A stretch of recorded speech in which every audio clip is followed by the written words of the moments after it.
नमस्कार। आज का टॉपिक है पितृ की आत्मा की शांति और पितृ का आशीर्वाद कैसे प्राप्त करें। दोस्तों, ये एक बंदे ने आकर मुझे बोला कि पितृ का आशीर्वाद कैसे प्राप्त करें, इसलिए मैंने आज ये टॉपिक लिया है। ऐसे आपको पहले बता दूं कि पितृ दोष है वो हमें कैसे पता चलता है। दोस्तों, कोई भी मांगलिक प्रसंग के टाइम, जैसे शादी हो गया, बर्थडे हो गया, या तो कोई उद्घाटन कर रहे हो, दुकान वगैरह धंधे का उद्घाटन कर रहे हो, तभी उसमें दिक्कतें आती हैं, कुछ भी प्रॉब्लम्स खड़ा होता है। तो आपको एक अंदाज़ा लगा लेना है कि शायद पितृ हमसे नाराज है, पितृ दोष हमें लगा हुआ है, इसलिए मांगलिक प्रसंग के अंदर कुछ न कुछ दिक्कतें आती रहती है। दोस्तों, इसलिए हमें क्या करना है, क्यों पितृदोष लगता है हमें। दोस्तों, क्योंकि हमसे जब पितृ हमारे साक्षात माँ बाप, दादा दादी के रूप में रहते हैं हमारे साथ, तो हम लोग उसकी अवगणना करते हैं, उनकी तरफ ध्यान नहीं देते, उनका अपमान करते हैं, उनको तकलीफ़ें देते हैं, त्रास देते हैं। कभी कभी मैंने ये देखा भी है कि अपने वडील लोग को बच्चे लोग मारते करते भी है। दोस्तों, तो इस प्रकार का जो व्यवहार हुआ रहता है वडील लोग के साथ, वो जब उनका स्वर्गवास हो जाता है तो पितृ के रूप में प्रेत योनि में घूमते रहते हैं, क्योंकि उनकी जो मृत्यु हुई रहती है वो शांति से नहीं हुई रहती है, दुखी होके मृत्यु हुई रहती है, इसलिए वो प्रेत योनि में घूमते रहते हैं। इसलिए कोई भी मांगलिक प्रसंग में वो हमें दिक्कतें देते हैं। इसलिए दोस्तों, ऐसा न हो तो हमें हमारा वडील लोग, सीनियर सिटीजन, माँ बाप को उनका आशीर्वाद प्राप्त करना है रोज़। दोस्तों, उनको मान सम्मान दो।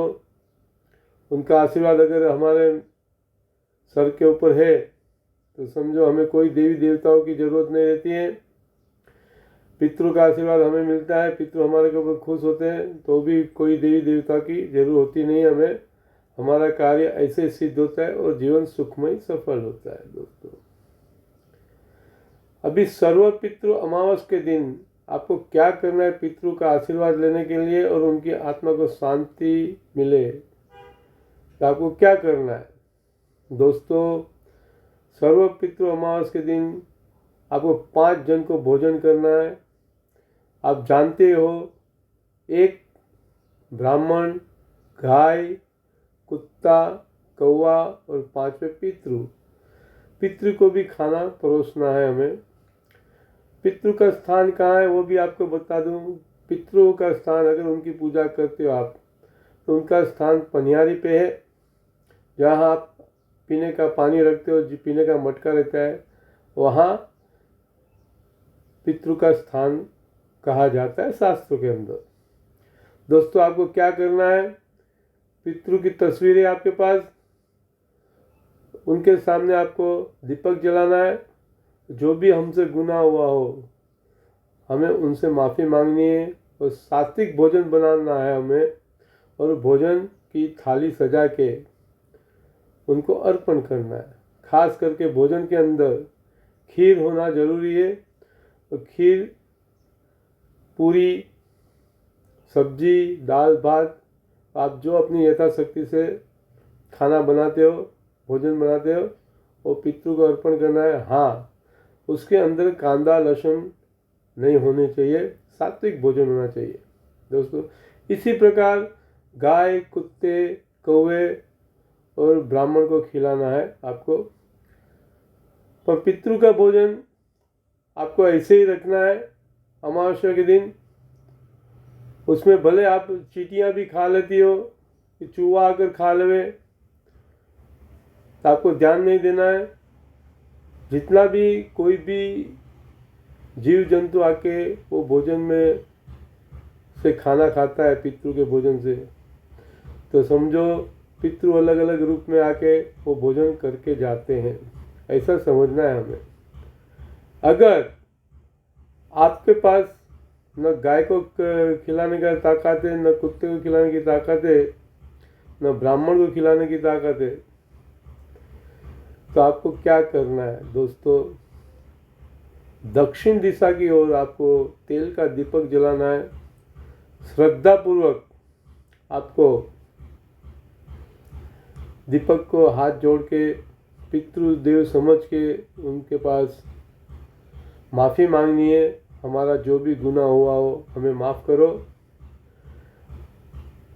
यथाशक्ति नहीं है इसलिए हम ब्राह्मण नहीं खिला सकते हैं, हमें क्षमा करो, हमारी भूल को माफ़ करो। तो भी पितृ खुश हो गया आपके ऊपर, उनका आशीर्वाद आपको मिलता रहेगा दोस्तों। अगर पितृ का आशीर्वाद है, पितृ हमारे पे खुश है, उनकी आत्मा शांत है हमारे से, तो हमें कोई देवी देवताओं की ज़रूरत नहीं होती। हमारा कार्य जीवन में सफल होते रहता है उनका अगर आशीर्वाद हो तो। दोस्तों आपको एक काम वापस बोल रहा हूँ, एक काम करना है। अगर हमारी यथाशक्ति नहीं है और है, सबको पांचों जन को खिलाने के बाद भी एक कार्य करो, दक्षिण दिशा के ऊपर, दक्षिण दिशा की ओर तेल का दीपक जलाओ और पितृदेव से माफ़ी मांगो, श्रद्धापूर्वक नमन करके, और हमारे गुनाहों की माफ़ी मांगो। पितृदेव ऐसे भी खुश हो जाएंगे। आपको मैंने ये बात बताई, सरल उपाय बताया, आप जरूर करो। पितृ का आशीर्वाद और उनकी आत्मा को जरूर शांति मिलेगी।